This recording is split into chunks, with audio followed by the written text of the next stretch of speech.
Today we got one hell of an episode that pivots mostly around the two Kureshima brothers and their inverse journey in the alignment spectrum. Let's start with the recap.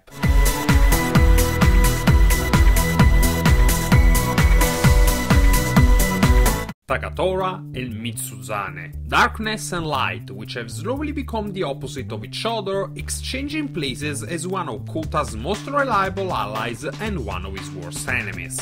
Mittchan was a person who admired Kota for his strong will, but at the same time envied him his freedom. Then he got the power to be free, but the more he was faced with darkness, the less he valued other people's freedom. When faced with the horror of Helheim's invasion, he decided that freedom is useless in the face of such overwhelming power. People need to be controlled and lied to for them to survive and be happy. And the more he tests that power, the more he comes to like being the one in control of everything, until he comes to hate Kota for the same reason why he admired him in the first place. And slap. Takatora instead is a very gentle and sensitive soul who, as I said in the last episode, put himself into the role of the villain because he thought that that was the only way to save humanity. And to his credit, he never faltered in his self-imposed role. He always appeared as a bad guy. The only hinder was to him actually being a good person was how bad he was at the villain job.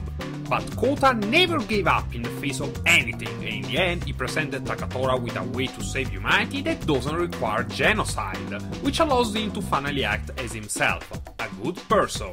And now on to the episode!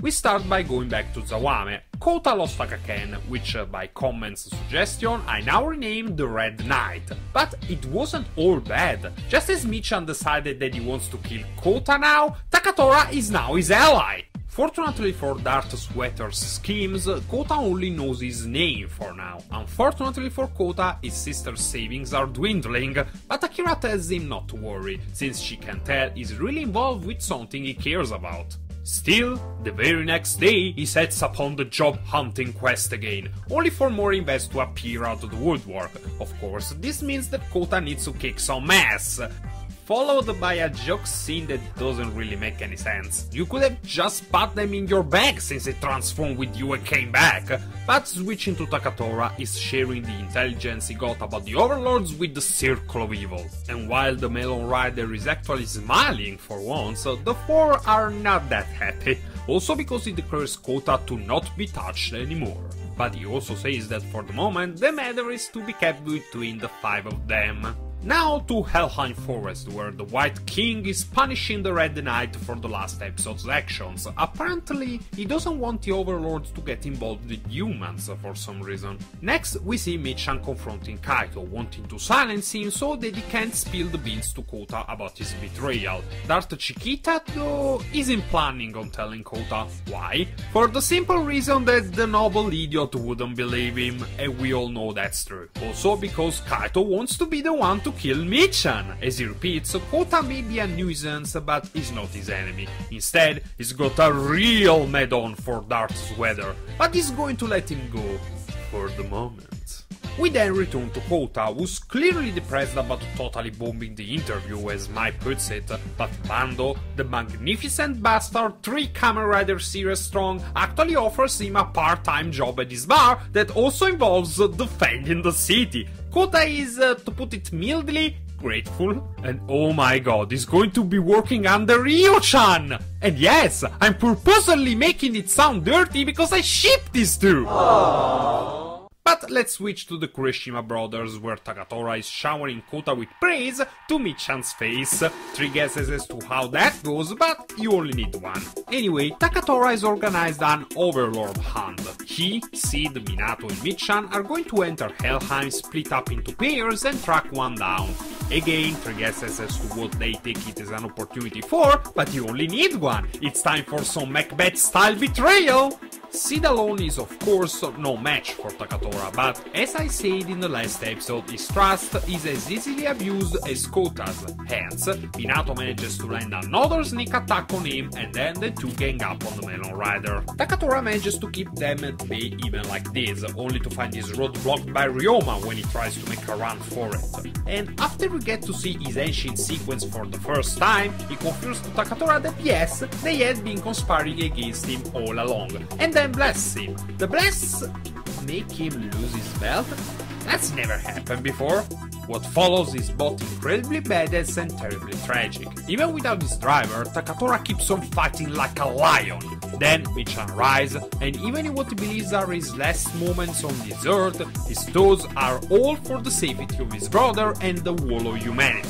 He tells him to run, go back, tell the rest of Yggdrasil what happened to him and join with Kota to save the world. Mittchan nods tearfully, and that's the last thing Takatora sees before Seed hits him and throws him off a cliff. Which of course means that he's not dead, but they don't know that. And what does Mittchan do in reaction to his brother's death? He says nothing! He just picks up his brother's discarded Genesis driver and energy locks it. His own brother got killed in front of his eyes, and all he can think about is how to get a power up. Oh, I'm so going to enjoy seeing you squeal like a pig and begging for mercy. Returning to the good guy in this story is at Yggdrasil looking for Takatora. Of course, that doesn't go so well now that the organization's control has gone to the Circle of Evil. Also, he's kinda dead, as far as they know. This distracts him enough on the job to give Kaito plenty of opportunities to tease him. Kota is thankfully saved from that by a delivery, and the address points him to an abandoned building. Altogether now, it's a trap! And of course, what he finds is Zangetsu, who promptly attacks him. Kota is spared a one-hit KO by Kaito's timely appearance. The Banana Rider probably recognized the address as a bit sketchy, or maybe just thought, okay, who the hell orders fruit on delivery? As he engages Zangetsu, Kota is of course fucking confused that his newest ally has so suddenly turned on him again. Confusion soon turns to anger. Now in full triumphant arms getup, demands answers from the Melon Rider, who summons Stream Bass and makes his escape. What follows is Kaito and Kota taking out their frustrations on the monsters, and Kota actually uses his bare hands, which is fucking awesome. Afterwards, we see Kaito berate Kota for being too trustful. Kota defends his beliefs, but Monsieur Banana decides that he'll never learn unless he takes the fall for his mistakes. And of course, we see that Zangetsu was Mittchan all along. In the last scene, back at Yggdrasil, Ryoma didn't calculate that now that their biggest common enemy is gone, it's open season for the Circle of Evil. Sid crashes the lab in the tower and closes the artificial crack, being the last one to use it to get a head start on his past allies.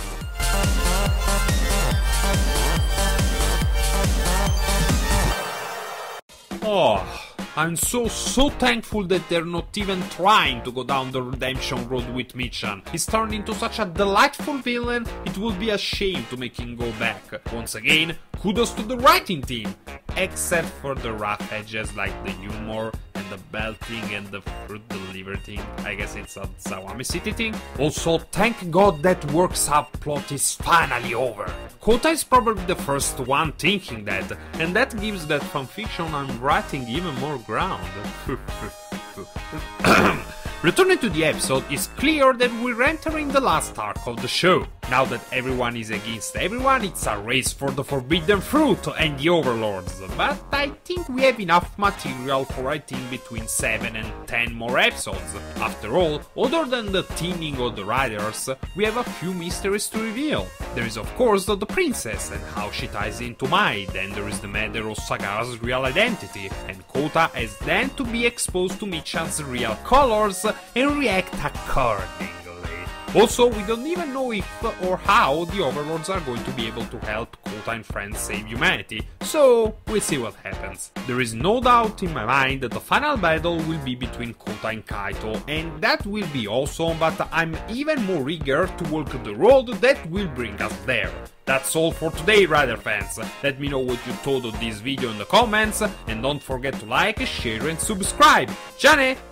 Ah, also a PSA. I'm uploading all the old videos on my Dailymotion account, so if you want to see them, go there. There are a couple that I still have to upload because they're blacklisted for some reason, but you can find them there, so check the link on my channel page and enjoy. Già ne!